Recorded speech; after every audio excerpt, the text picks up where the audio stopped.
Again, good morning, everybody. My name is Mr. Alvarado, the GEARUP Coordinator here at John F. Kennedy High School. We have Ms. Natalie Hernandez at Edward Fine Arts and Ms. Stella Benavides at Memorial High School. And we are your GEARUP coordinators in Edgewood ISD. When we do these parent meetings, we usually do ask our parents to do a survey either before or at the end, just to give us feedback, just to let us know how we're doing. GEARUP, wants to know how the parents are feeling about the information that they're receiving as well. So the more feedback that we get, the better that we are able to serve you and able to give you the things that you need. So these are the QR codes, one's in English and one's in Spanish. If you could do that, we'll have it at the end as well, but please make sure to do the survey. That would help us a whole lot. And these are the ones we're going to use for our giveaways, just for thank you for, sharing some time or spending some time with us. So this is how we're going to enter you into those drawings. So this is for any time you attend any meeting, if you can make sure you fill them out. So we appreciate it. Okay. And then we like to start our meetings off with any kind of good thing, either good things or good thing. If anybody wants to share in the chat, or unmute their mic and they can go ahead and speak. But we like to start our meetings off with something good that's going on in anyone's family, anyone's life in the community.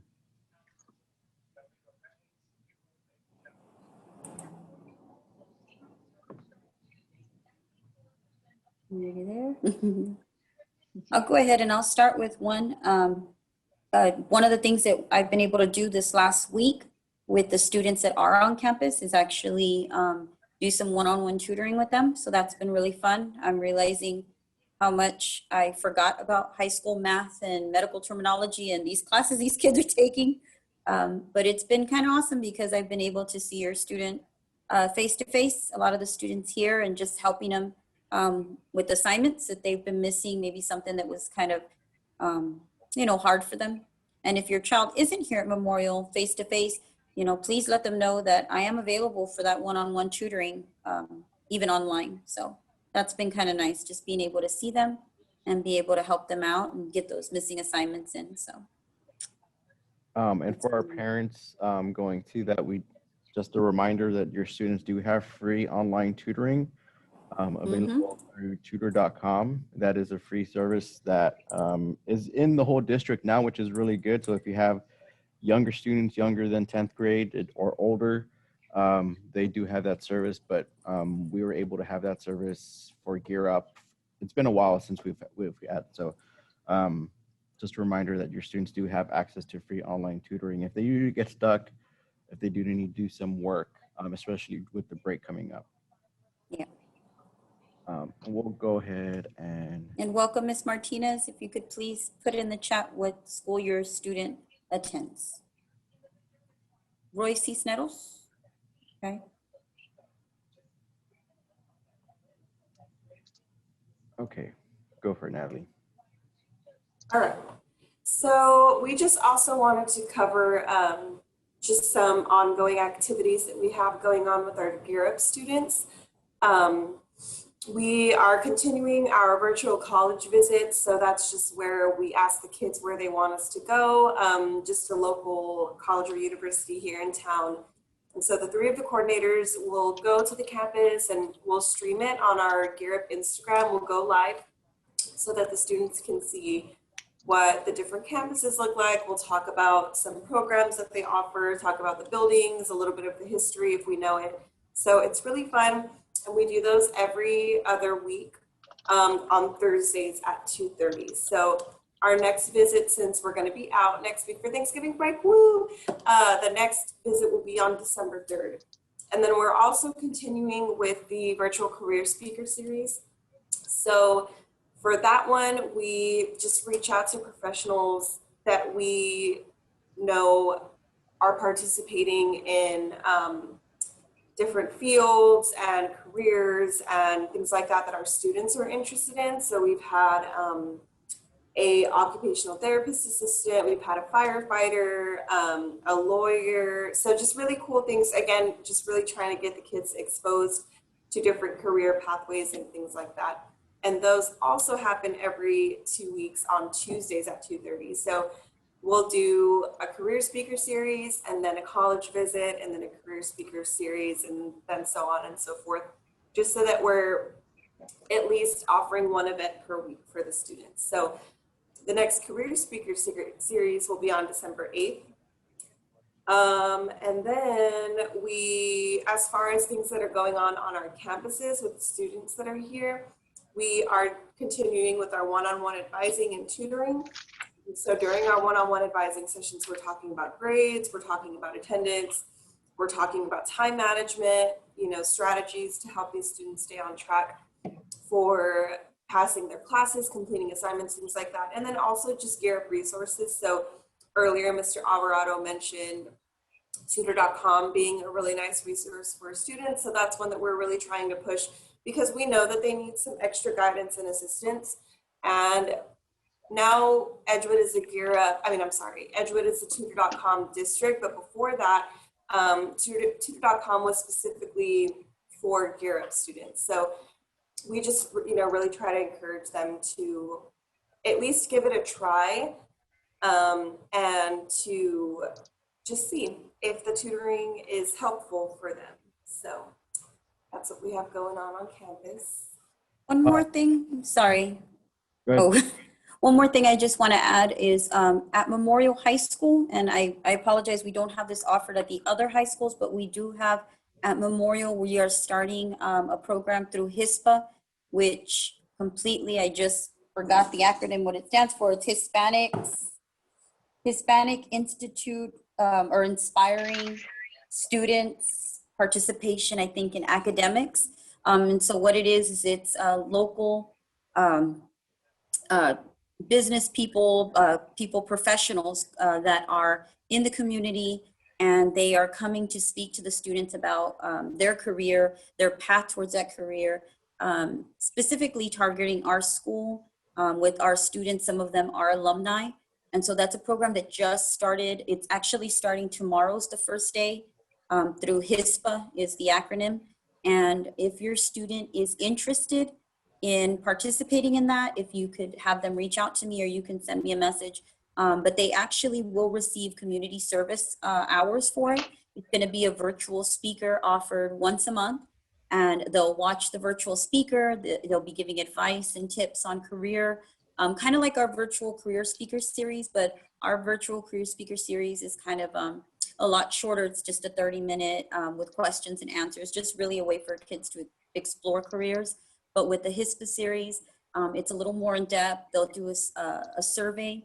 And then, like I said, they'll do the survey. And at the end, there's a total of 4 or 5. I got to double check the information. Apologize because we just got it. They actually will receive community service credits. So if your student is trying to get into like the National Junior Honor Society or the National Honor Society, this is a great opportunity for them to pick up those credits or that time, especially right now that they can't really go out in the community. So again, this is something being offered, and I can double check if I know we have a Kennedy parent here. We could probably even get the Kennedy student in. It's Edgewood specific. It's not Memorial specific. So even your student could get that link. And I honestly feel like there would be no problem with getting your student that link and letting them participate as well. So just send me a chat. I did get yours, Ms. Nadine. So I'll go ahead and reach out to you about that opportunity for your daughter. Sorry, guys. Go ahead. And then one more resource. I mean, since we're talking about resources, we just want to make sure all our parents know about what's going on. Sorry, my phone's ringing, but it's across the room. We just want to make sure they know what's being offered, and so their students are able to take advantage. As far as the GEARUP resource that we have, we've partnered with this organization called Student Success Agency. If Natalie or Stella want to drop that link in the chat. What it is, it's a mentoring organization, and it's all through phone. That's the cool thing about it. The students don't meet with them. They don't talk to them over the phone. It's all over text. And so whenever the students have time, whenever they have questions about college, career, scholarship, applications, career advisement, if they want somebody just to to help, talk them through something, they have someone on their phone that they can reach out to, and it's all monitored, and it's all like the volunteers and the people who do that program are vetted and make sure they are who they say they are. And so we have spots open for that. So we're trying to get our students involved in that. So we have a couple students already, trying to get a couple more. So if you're interested in that for your student, it's a online, like I said, it's a mentoring through your phone, through text. That is free and that's available. So if you're interested, please let us know in the chat and we can get you set up. Okay, let's go ahead and get into the actual PowerPoint. I know there's a whole lot going on and there are a lot of resources for your students. So like I said, thank you. Please add one more thing. If you know other parents of 10th graders that are, also here at Memorial Kennedy Fine Arts, please spread the word to them. As you can see, getting parents to be able to come to the meetings is one of the challenges we have right now with COVID. We are offering this recorded, so I know, for parents that are unable to attend because of work or other responsibilities, we have these recorded on a GEARUP channel. So if you have, parent friends in the community, please let them know that this is also something you can put in the suggestions for times. We try to do a morning and evening, and we have recorded sessions. We have so many resources on our campuses that we want to get you connected to and your students connected to. So please let them know.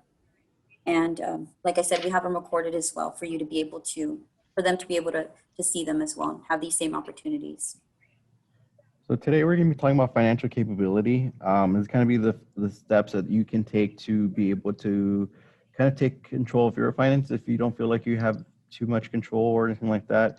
Or if you feel like you do have control, but you really want to like hone in on how to like really get, down to the basics as far as your family's budget, your budget, and then how we can teach our students how to best handle money when they are in the possession of money. Because so we all have kind of like a story as far as we learn how to save and spend money. Kind of we learn based off of who we grew up around, and so like our parents, and so it's always usually the parents because that's who has money. But it's like who in your family is a spender, who in your family is a saver. Growing up, what kind of things did you do to save money, or what did you see as a child, that you realize wasn't a good practice, and that's not something you wanted to do as an adult. Where students are the same way. They see everything, and they learn from who's around them. And so we'll take like a minute or two, and we'll ask if anybody wants to unmute and talk about their financial story, talk about kind of how they grew up, maybe some of the things that they did growing up to save money or spend money or however that was. If anybody wants to unmute, they can do that, or they can put theirs in the chat.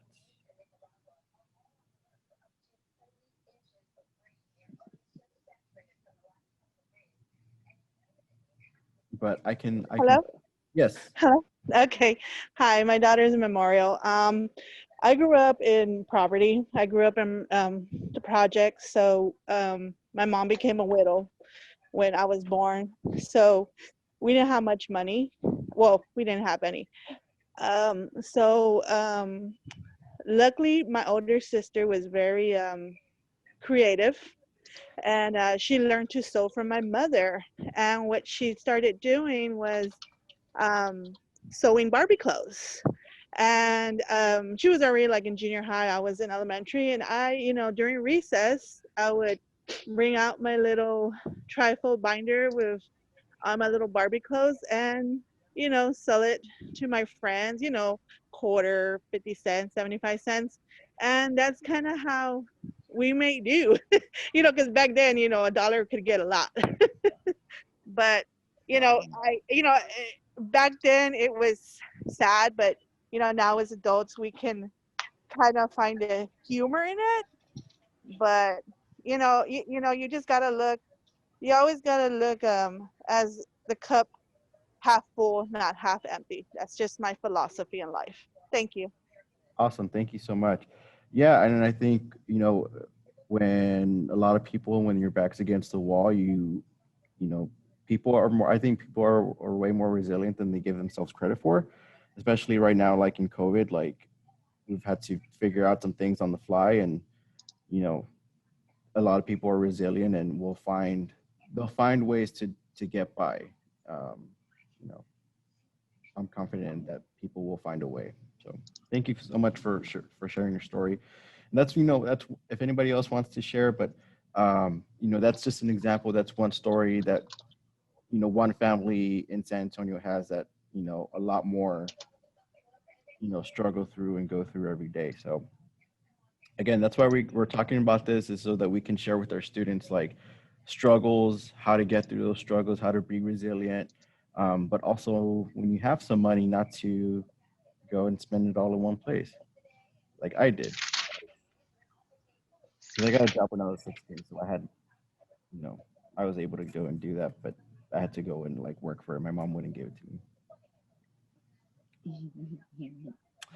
So we're going to talk about financial capability. So when anything, if you want to be good at anything, you have to learn the basics. If you don't learn the basics, whatever you're trying to learn isn't always going to be as good as they can be if you don't have your basics down.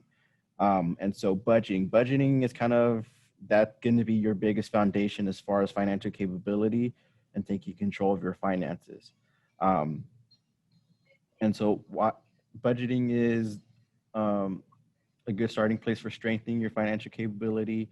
It's a good way to manage your money. It's knowing what's coming in, what's coming out. It's kind of having everything on a piece of paper or your phone. It's having it visual so that you are able to know, what is going on within your finances. And it can help everybody as far as like if you make a little bit of money, if you make a lot of money, if you're kind of in the middle, budgeting is for everybody. And then we're also going to be talking about your cash flow.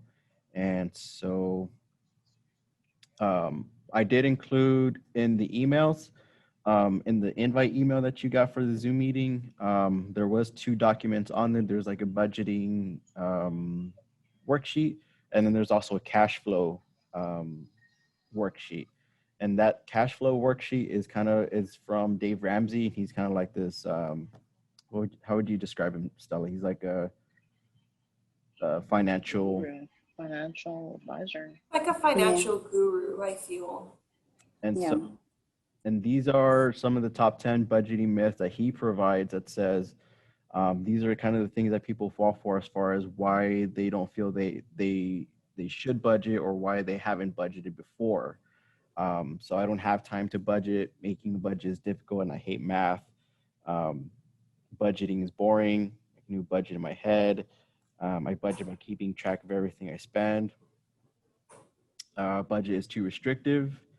There are always unexpected expenses, so why bother to budget? Budgeting means I can't go out and eat anymore. I hate cooking. It's not the right time for me. I make plenty of money. I don't need a budget. So these are all kind of things that people kind of like the topics used as far as like why people don't budget. So I don't have time to budget. I don't have time to budget is kind of just saying, that's kind of just, being able to prioritize it. If you have time for certain other things, you can make time to budget. And a lot of people are very busy, but that's more of a making it a priority. Making a budget is difficult and I hate math. Honestly, if you can do addition and subtraction pretty well, you should be able to do budgeting. Budgeting, doesn't require, the geometry or calculus or algebra 1s that our students are taking, which is really good. And if you know the simple addition and subtraction, you can get through that. Budgeting is boring. That's not true, but it can also, I have a friend who gets very excited when he goes through his budget and is able to save a whole lot at the end of the month because he did his budget, and he gets excited from that. Like he's all about it, and he gets excited from it. Let's see. or there was one that a budget is too restrictive. I want to talk about budget is too restrictive, and then budgeting means I can't go out to eat anymore. So I always go back to what I had one family talking about this. You know, they spent this family would spend about like $200 in groceries, and they wouldn't use all of the groceries, and they would end up going out to eat. Because that was just easier for their family. And that's what worked for their family. And so for that, it was always just a suggestion of, okay, in your budget, when you're making your budget, don't allocate $200 for groceries if you're not going to use them all. Instead, maybe spend $100 in groceries and put $100 more into your fast food budget or your going out to eat budget. So that way it's not too restrictive, and it works for what your family needed to work for. Budgets can make are what you want to make it. They don't have to be restrictive. They don't have to be like a yes or no. It's what your family needs it to be. If you need to move money around, but also just keep in mind that, you know, for the next month, maybe not put so much in one pot, and if you need it for another pot. So now, Just go for it. sorry. So when I think of budgeting, I think of, you know, it has this negative word to it, kind of like the word diet. You know, when we talk about like a diet, well, we all have a diet. Some of us may have more healthier foods in that diet than others, or compared to more nutritional foods. And so when we think about budgeting, it's that same concept. You know, we have this negative connotation for all of these myths, but what we have to remember is no matter what, you know, we're earning money and it's going away. And so with a budget, when you purposely plan, it allows you to see where that money is going. And, you know, I've done this before. I've actually done the Dave Ramsey program, because he has this whole program for it. And I think we're actually, aren't we going to raffle away one of the Dave Ramsey books today? I think that was one of our prizes. But you know, it's really just looking at what am I spending my money, and it helps you have control over your money. No matter if you have a whole lot of money or just very little that you're working with, you can still be very purposeful with what you do with that money and looking at it. One of the things you have to do is, if you look at your bank account, you know, how much money at the end of the month, if you add it all up, is going towards that fast food. Just like Jesse said, you know, we all have to get groceries. There's certain things we have to buy each month that we have to spend money on. But think about how much of that, does any of that go to waste at the end of the month? Do we find ourselves throwing away like a meat or a vegetable that we didn't get to because maybe instead we went out to eat? So when we talk about budgeting, it's really just being purposeful. If you know that you're gonna, you know, grab a taco on the way to work each morning, you're gonna spend your money after work, you know, going by McDonald's, well, it's just knowing, you know what, this is the amount of money I'm going to spend, and just being purposeful so that you don't, at the end of it, realize, you know, oh, I don't have enough money for this because I spent a little too much here. So, you know, that's all it is just being purposeful with how you spend so that you don't end up regretting spending a little too much here or not having enough for this over there. So.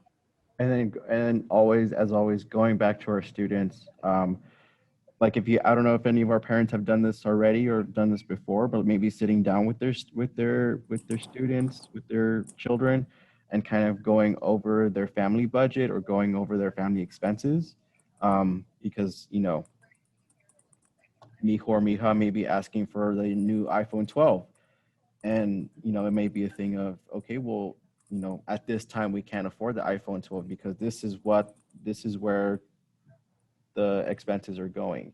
And I know some parents don't like doing that with their kid, and some, you know, it depends on you and depends on what you prefer for your child.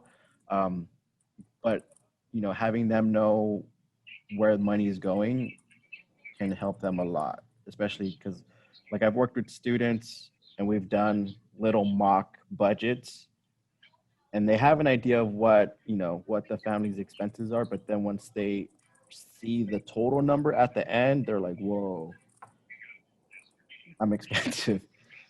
And so that, I don't know, that like, that's just a suggestion. Again, going to students and making sure they know how to spend their money.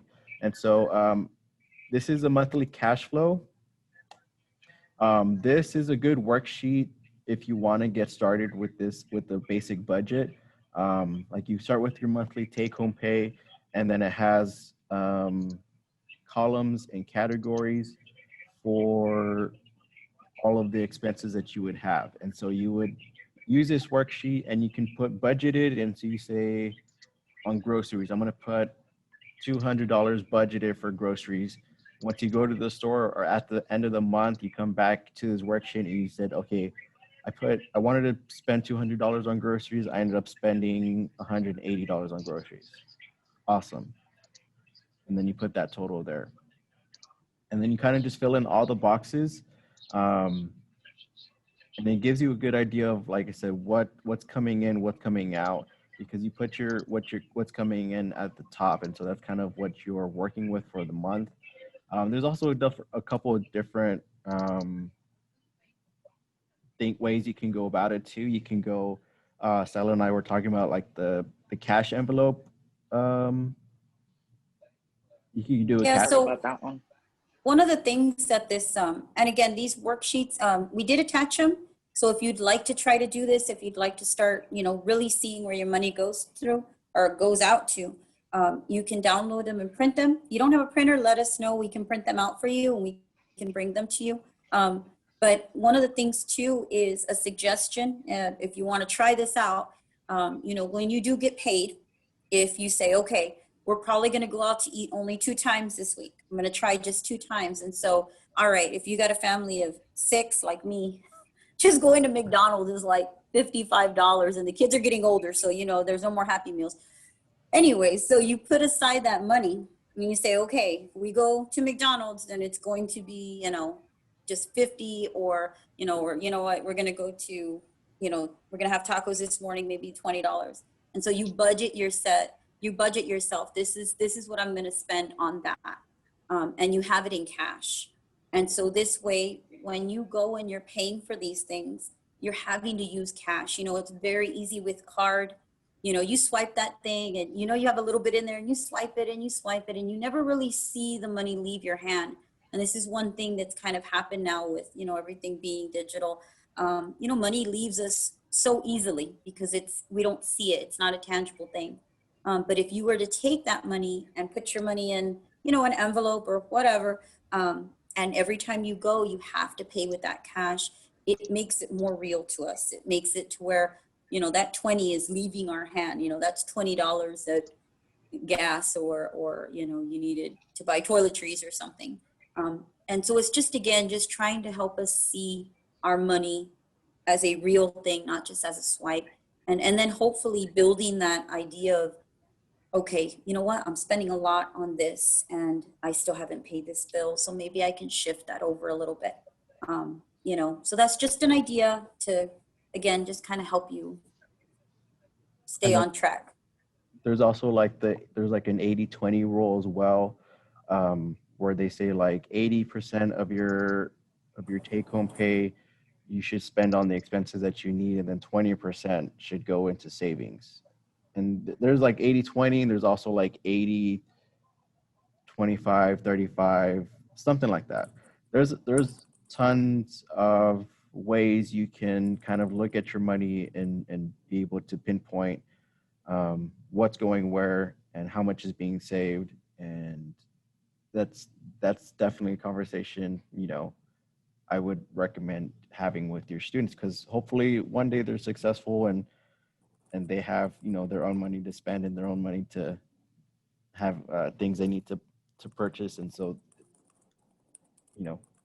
best for them to know how to spend their money. Natalie? Sorry, I was on mute. So another thing that we wanted to talk about is how your finances affect your kids. So like Josie mentioned earlier, your kids are watching and they're learning. So I watched and learned from my parents. So like when I was growing up, I'm an only child, so it was just me. But my parents didn't go to college, so they didn't have a degree. They have been working at the same place for 20 years, pretty much as long as I've been alive, basically. And they don't make too much money. We didn't grow up having I didn't grow up having a lot of money to go travel. You know, I would go to school and summer would roll around and I would hear my friends saying like, oh, this summer we're gonna go to Disney World, or this summer we're gonna go to New York. And I'm thinking like, oh, well, I'll be lucky if I even go to Port Aransas, you know, because that's all we can afford. So kids are always watching. I've learned from my parents' mistakes as far as debt and credit scores and credit cards and things like that. So just know that your kids are always watching, even if they pretend like they don't care, they're always watching. And so something that's really important about your finances is that it's going to affect your kids if they go to college. So what do I mean by that? Specifically when you're filing your taxes. So during the fall of your student senior year of high school, we're going to be working with them on filling out the FAFSA. So it's the free application for federal student aid. So AKA free money from the government that they're going to give your kids to go to school. They're always going to be offered loans, but FAFSA is really grants, state grants and federal grants and things like that.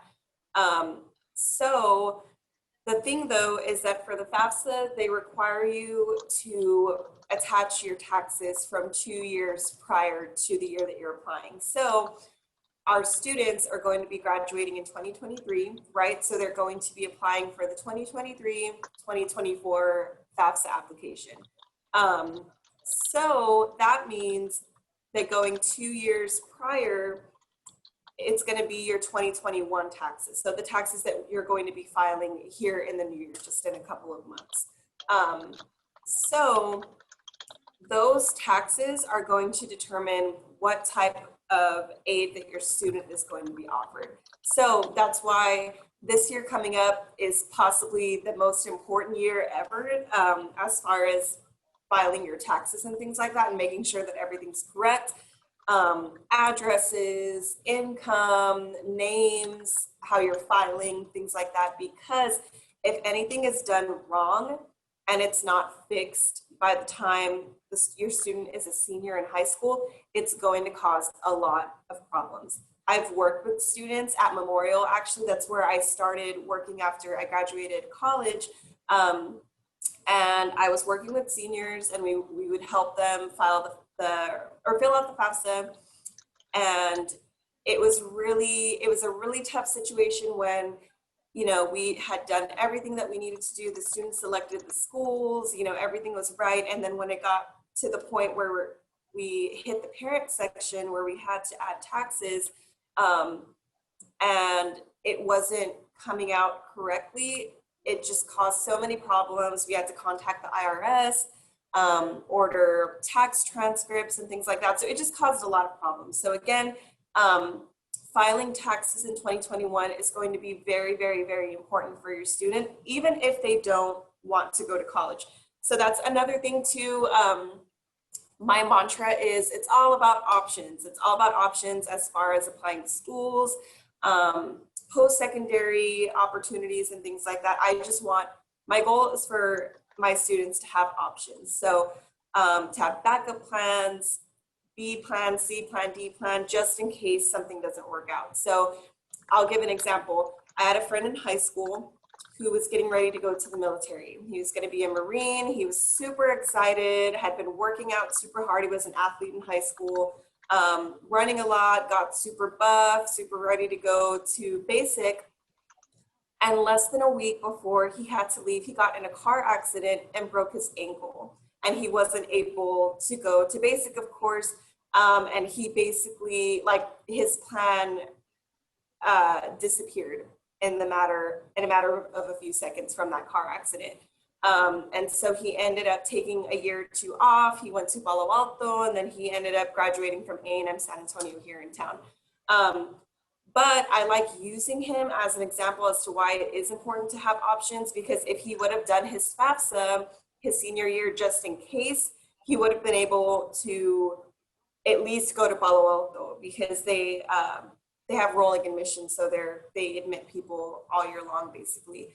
But since he didn't do his FAFSA, he didn't have any money to go to school, and he was just kind of like in this weird limbo for a year or two after graduating from high school. So again, I always preach it to my students, even if you're not thinking about college now, let's prepare for it so that in the event that you change your mind, we're going to be ready.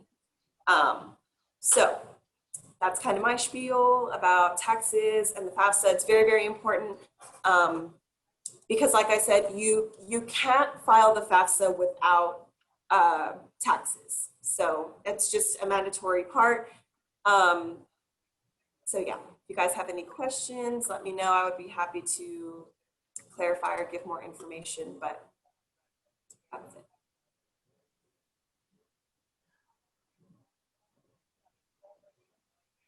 Unmute, there you go. So going in line with, budgeting, giving that good example to your students, and then also filing those taxes. There are scholarships, which is kind of the next step for your students. Scholarships, they can actually start applying for those now. I've actually started a scholarship series with them. I had one 2 weeks ago. I'm having one actually today at 2:30. And it's basically just letting them know about scholarships that are open to them right now. And that money will just kind of get banked for them in the future. So they can start doing that now. Raise Me is a tool that they have in order for, it's an online thing that they can sign up. And it's really cool because what it does is it has a whole bunch, it connects them to a bunch of little scholarships. And so as they're going through, they can build their portfolio. Can you click it to the next one? Sorry, I think it's the next one. This is how you actually can start an account and set it up for your student. I can send you this information if you'd like, because it's a little bit small on here, but the website, I'll go ahead and put it in the chat. You can set up an account and you can actually monitor your students if you have a student that needs a little more motivation. But you set it up for them and it kind of tells you about different opportunities that come up. You build a portfolio for it. So anything that they're involved in, any schools that they're interested in, it'll connect them to it. And it's just, it just kind of keeps it in there, but it keeps you up to date on everything that's going on. You can enter in the scores in there. And so it'll connect you based on whether your student made a certain score, whether your student is doing like community service hours, and there's scholarships that are looking for students that are doing those community service hours. So just a lot of really good information. I'm actually going to, this is one of the things I'm going to speak on today with the students on getting a Raise Me account. I'm going to start encouraging students. One of the biggest goals this year is to have my sophomores apply for at least 5 scholarships. And I've already told them about 2. I've had actually a couple of people that have filled them out. So we'll see, hopefully, fingers crossed. But these scholarships range anywhere from $100 to the one I just told them about was $5,000. So it can make a huge impact on their education. Can you click it? And so this is kind of like the steps for students to sign up. It's very simple. They stick in their achievements, any programs they're in, any extracurriculars. And then, even it has it connected to, like you can see, I don't know if you can see it on the bottom there, but like if they got an A in biology, it tells them you could earn this much. Schools, universities will actually go in and they will like give you certain amounts. If you end up going to that school, then that money's there for you. If you go to a different school, then obviously it doesn't transfer, but you have more than one, so. Is that it? Okay. We didn't, Great. missing a transition slide, but that's okay. Can't hear you, Jesse. Okay. Does anybody have any of our parents have any questions? Anything we can help answer today? And if we don't have an answer today, or if we don't have a question right now, we're always available. So we did have 2 new people that hopped on, Ms. Martinez and Ms. Salazar. If you could please put in the chat, or if you just want to unmute and let us know what school your students go to. My daughter goes to John F. Kennedy, Okay, thank you, Ms. Salazar. and she's in the 10th grade. Awesome. I have a question. My daughter, she want to go to college. She want to go to college, but she want to be in the mariachi, but we don't know college they have it. Music. Oh. So that, I mean, mariachi programs they're kind of at a lot of schools. It just depending on whether she wants to like go and major in music, or whether she wants to just do that on the side, like in addition with her studies. That's kind of the thing that she should figure out. And what school does your daughter go to, ma'am? She goes to John F. Kennedy. Okay. Miss Jessie. Forgot Miss Jessie. Mr. Jesse. Who's your student, ma'am? Alicia. Oh, okay. I thought you were a different parent. You sounded different. Okay, yeah, and I saw Alicia here earlier today, so I can reach out to her and we can start working on that. But we can work on that for sure. Because she told me she want to go to college, but I told her you need to check where college they have the mariachis, because this is she wants all her life, because she was in the 3rd grade. Yeah. Well, I'll work on that with her. I saw her earlier today. I'll get with her. Yeah, she's there, but she leaves at 1. Yeah. Do we have any other questions or concerns right now, parents? I would just like to add, as y'all were saying, that scholarships is free money. And I would just like to let parents know that I've had 3 daughters graduate, and all from Memorial, and I've been blessed for all of them to get full rides to prestigious, You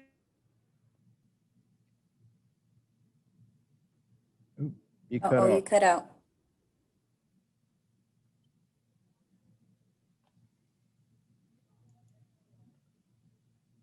Okay. I think we lost her. Maybe she'll He's come back there. around. Yeah, the audio's off. Um, I don't think she's muted, so. No, not muted. No. Mm-mm. Miss Sandoval, Miss Ventura, welcome. I see you just hopped in. I did want to, before we go ahead and end up, for budgeting apps, if you want to do it on your phone and not do it so much on a piece of paper, you can do Mint, M-I-N-T. Mint is a free app. My friend says it's a little, the initial setup is a lot, but once you get it started, it's all automated after that, which is really good, and it's free. So that's an app you can use, is Mint, M-I-N-T. And then he also says You Need a Budget is another app that he feels that you may have to pay for it, but that is another good one. But Mint is probably the one you should look into if you're looking to do a budget on your phone. Yeah, Mint is really good. It'll actually connect to your, it can connect to your bank account. It is safe, it is secure. I've used it before. And what it does is whenever you spend on your card, it actually will categorize your spending. So if you go to HEB and you spend $20, it will, it'll like put it in a category to groceries, so that at the end of the month, it has all your spending, and it'll show you my pie chart, because it does a little circle chart. Unfortunately, like all the green was fast food. It was like 60% of my spending. And, you know, so it shows you that. It shows you where is a lot of your spending going. And it already puts it like in the categories, and you can adjust it, you know, but Mint is actually a pretty good one. Like I said, it attaches to your bank account. It is a secure site. Never heard anything bad about it. I never got any of my money taken. Not by McDonald's, it got taken, but it works really good to just show you, you know, where is your money going? And it's sometimes it's surprising. You don't realize how much is going towards something that, you know, maybe you didn't want, like food. And so with that, again, if there's no other questions, please feel free to reach out to us. You can reach out to us in the emails, in the messages that we send out as well through text. You can reach out through us there. If you haven't done so, please make sure to do the parent survey. Those really go a long way to help us out with our goals and our initiatives for GEARUP. Other than that, do we have anything else, Stella, Natalie? I think that's it. Just again, you know, please fill out the survey. This helps us know what you need from us and how we can make this better. Everybody who completes the survey will be put into a special drawing. We do have some prizes to give away. We have a Dave Ramsey book that'll give you some more information on budgeting and finances, how to raise smart We'll give money, away smart like kids. 2 of these. We can give away. Yeah, so we got some of those. We do have a couple of HEB gift cards for $10. Thank you, HEB, on right here on Culebra that donated a couple gift cards for us. And I think we have a food voucher as well. So just to say thank you. And again, if you have any parent friends in the community with students that are 10th graders here at Memorial Kennedy or at Fine Arts, please let them know that we have this. We are a resource for you. We're here for your students, but we're also here for you. There are a lot of good programs and resources on all of our campuses throughout the Edgewood district that if you need any help, you know, let us know. We can connect you. And also, you know, this is recorded. We're going to put this on, we have a YouTube channel for GEARUP, and we do have the prior parent meetings on there as well. You're welcome to view them. Anytime you view any of the recordings or are participating in any of these meetings, please fill out a survey. And this way we know how to better serve you. And you can also, like I said, let your parent friends know. They can see those as well. We're going to have this survey open for, I think today's Tuesday, I think we said Thursday. So they can go in, they can watch the recorded video presentation, do the survey, and they can be entered as well into our drawings. Also, parents, if there are any specific topics that you would like us to cover, please let us know. Reach out to your respective GEARUP coordinator, because we can come up with topics, right, to talk to you guys about, but if you don't think that they're going to be helpful, or if it's not something that you're interested in, then we're really not serving you to the degree that we can. So if there's anything specific, if you have any ideas, please let us know. But that is it. We'll go ahead and stay on for like maybe like a couple more minutes just so you can get the survey. But if you have something else you need to go do, you can. We're done for today. So thank you for joining us. We really appreciate it. Like I said, we'll stay on. You don't have to stay on. You can leave the meeting if you need to. But thank you for spending some time with us this morning. And I'm answering questions in chat here.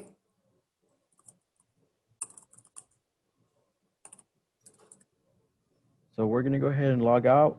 Thank you again, everybody, for participating. We'll see you at the next meeting.